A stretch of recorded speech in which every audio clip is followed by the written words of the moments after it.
বাঙালির ঘর মাছ ছাড়া একদম নয়। সপ্তাহের 1-2 দিন নিরামিষ থাকে, আর রবিবারটা বরাদ্দ থাকে ধরো মাংসের খাতায়। কিন্তু বাকি দিনগুলো প্রতিটি বাঙালির পাতে সে কিন্তু না হলেই নয়।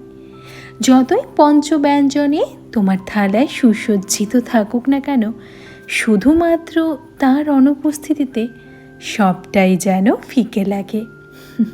আর তার সাথে যার জুটি সবচেয়ে বেশি সুন্দর, সেই তো আমাদের বাঙালিদের মধ্যাহ্নভোজের প্রধান অংশ।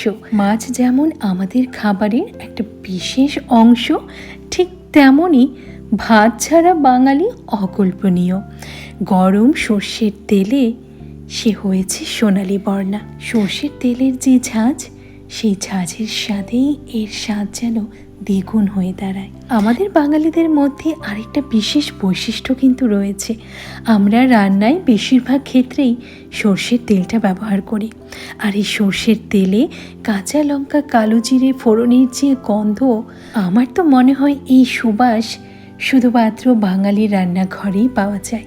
এবার মাছের গায়ে তো সোনালি বর্ণ চলে এসেছে, তারপর কোনো দিন স্পেশাল কোনো রেসিপি হরেক রকম মশলার সহযোগে, কোনো দিন সর্ষে দিয়ে ঝাল, কোনো দিন ভাপা, কোনো দিন কষা, কোনো দিন পোস্ত বাটা, আর বেশিরভাগ দিন আলু, বেগুন, কাঁচা লঙ্কার পাতলা ঝোল। কিসে নেই সে?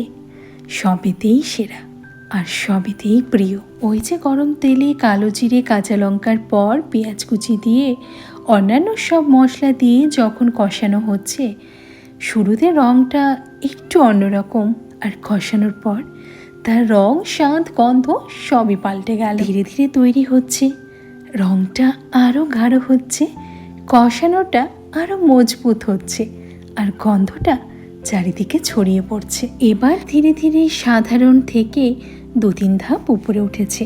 স্বাদটা অবশ্যই নির্ভর করে তুমি ঠিক কতটা সময় দিচ্ছ, আর তোমার মধ্যে ধৈর্য ঠিক কতটা রয়েছে।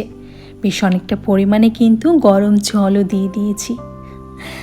আসলে যতই কষাকষি বলি না কেন, আমরা বাঙালিরা কিন্তু মাছের ঝোল দিয়েই ভাত খেতে বেশি ভালোবাসি।